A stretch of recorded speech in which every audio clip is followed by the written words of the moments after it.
I haven't had a chance to meet y'all, I'm Jessa Mullen. I'm Mac's a little older sister, not by much. Actually, to put it in perspective, my freshman year at Auburn was his kindergarten year. You would have thought when Mom and Dad said that I had a sibling coming along that I would have been really upset because it would have messed up this 13-year-old girl's good thing she had going on as an only child. But to be honest, I couldn't have been more excited. I was thrilled, and I took on that role with such joy. In fact, my favorite story to tell about our age differences, I had a girlfriend. She turned 16, and she got this cute little red car. It had a front seat, no back seat, and all my friends were oohing and awing over it.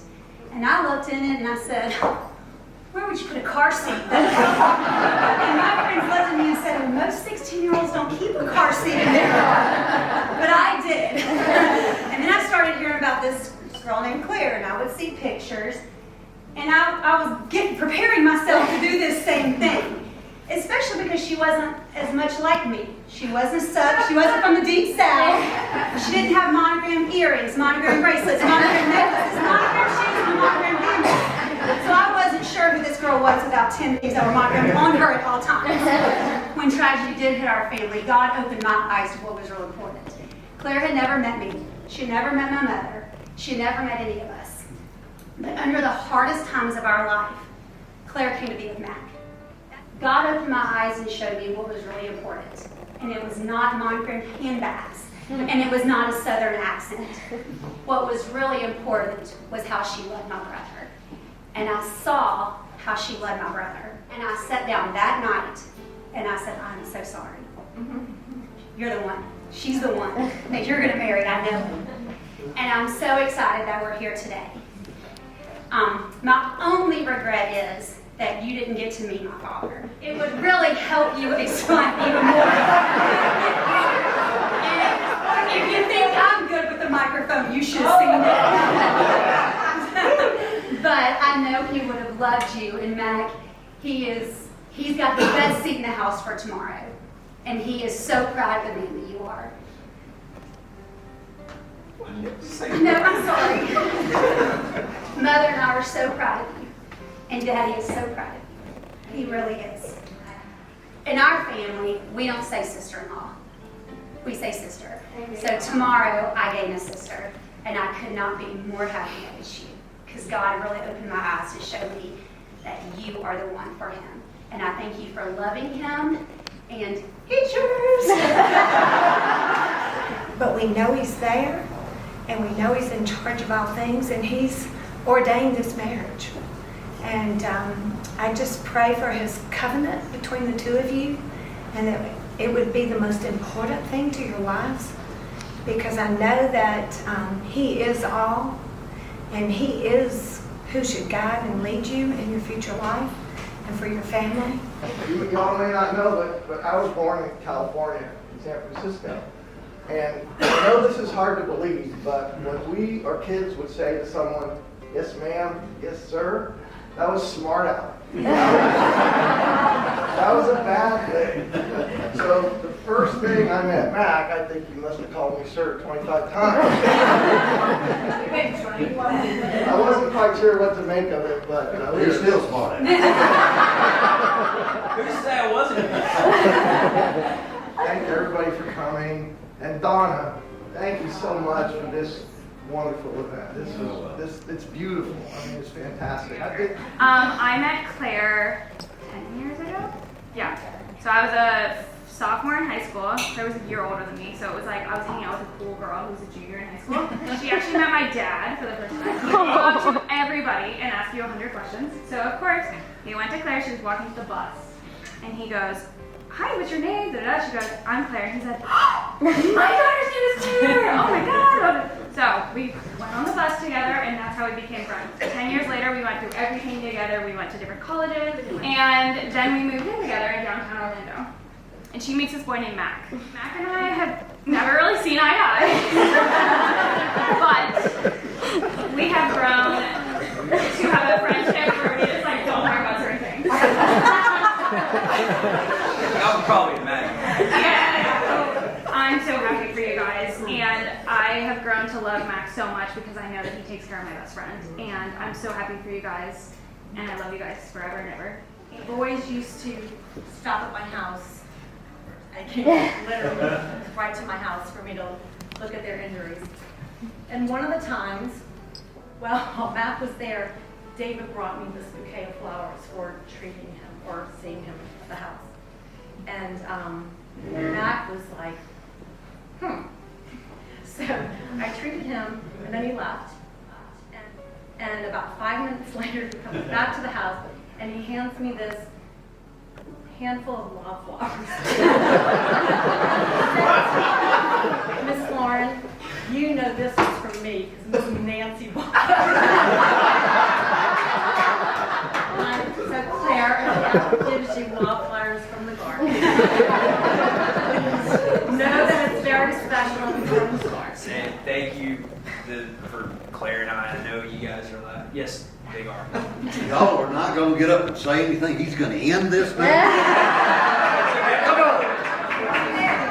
It's okay. They know that I'd rather just talk about myself. Go Carter. This is going to be tough.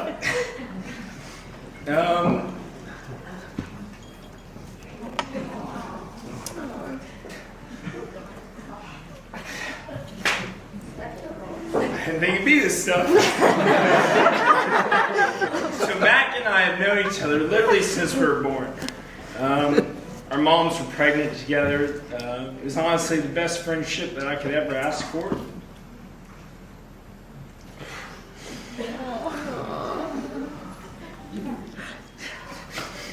When Mr. JB passed away, that was the hardest thing that I think ever happened to any of us. The phone call that I made to Mac that night was, honest to God, the hardest thing I think I've ever done in my entire life. But Mac was so strong through that entire ordeal, everything. I look up to him. I think he's one of the best guys in this entire world. I just want you to know that I'm so happy for you and Claire. I'm so happy for everything that you guys have built. You're my best friend. I'll tell a funny story just to just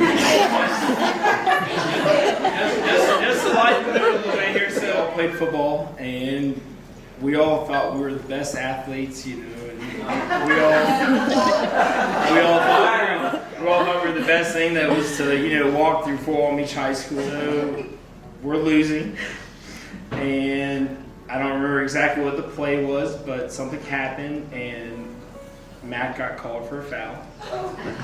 He got flagged, and his response was he was the best athlete out there. There were some other words that were included in that phrase that led to him being ejected from this. Now, for our Orlando friends, this was like 35 pounds ago. So The best part about the whole story was all of our family, everybody was out there watching us because this was the championship game. We were supposed to be winning the flag football championship game Against another church. against another church. Let me clarify that. After he got ejected from the game, Mr. JB had a little famous thing where he would turn his Auburn class ring around and he would bop you on the head. I've never seen Mac move so fast. As soon as he was ejected from the game, the first thing Mr. JB did was pull that ring around and go right after him. And it was still to this day one of my favorite memories. Such a great memory because we had such a good time out there on the football field, like we always did. And your dad was right there with us. And Claire, don't be afraid to turn that ring around.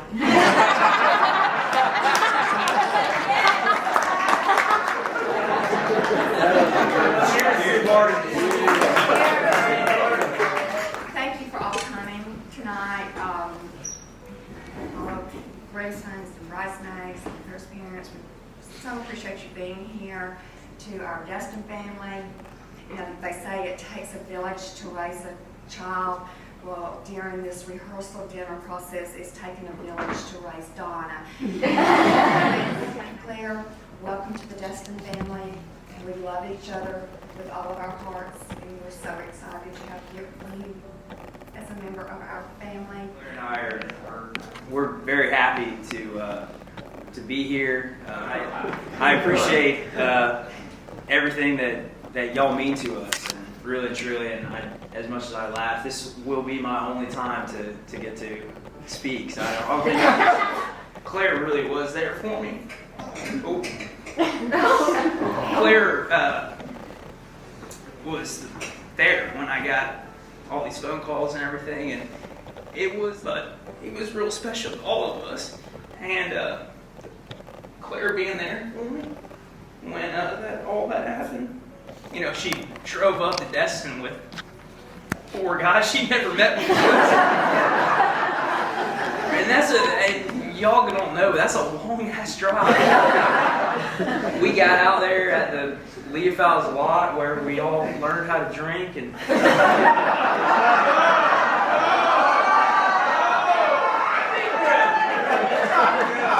didn't know that till right now. Claire had never met anybody, and she kind of got immersed into it real quick. And and the fact that she didn't run from it, to be completely honest with you, I knew that she was something special. So I'm a lucky guy, I will say. So yeah, cheers to it, and God bless it.